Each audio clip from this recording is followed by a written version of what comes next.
2025年啊，你唔好再亂買樓啦。就算呢啲樓再平啊，首期再低，利率再低啦，尤其是係第一次買樓嘅朋友啊，如果你最近有呢個買樓嘅諗法啊，最好睇完呢個視頻啊。咁我作為呢個行內人士咧，總結咗7條實戰經驗，全部都係乾貨，可以讓你即刻清醒。咁如果你係新手驚記唔住嘅，最好點讚收藏，有需要嗰陣時咧，可攞出嚟重複再睇。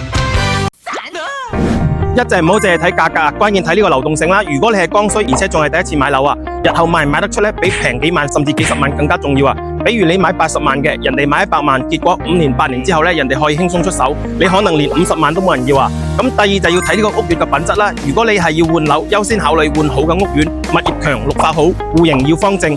咁第三，最近呢個行情呢，買現樓呢一定要大於呢個樓花。咁新樓呢，盡量揀啲現樓同埋準現樓。第四，銀行貸款咧，唔好只聽發展商啲銷售推介啊，咁房貸咧都可以貨比三家，優選國內4大行，揀嗰啲提前還款並且唔收違約金嘅。咁覺得月供壓力大咧，就可以揀呢個等額本息啦。後面想提前還咧，就縮短年限，咁樣咧就可以慳翻到一大筆利息啊。咁第5，房屋屬性唔乾淨嘅，千祈唔好掂，否則爛手爛腳。咁冇紅本嘅回遷房、小產權、商鋪等等咧，就算價格再平啊，我都唔建議你買啊。咁到手咧就一大堆繳分問題，到時俾人拆咗或者俾人佔用，你都冇聲出啊。咁你諗一諗你就知道有幾難受啦。咁第6，新樓咧就係要磨折舊劈佢價，咁樣咧就可以幫你慳翻幾萬甚至10幾萬。咁如果你冇呢啲相關經驗咧，亦都可以點擊我頭像後台我1對1。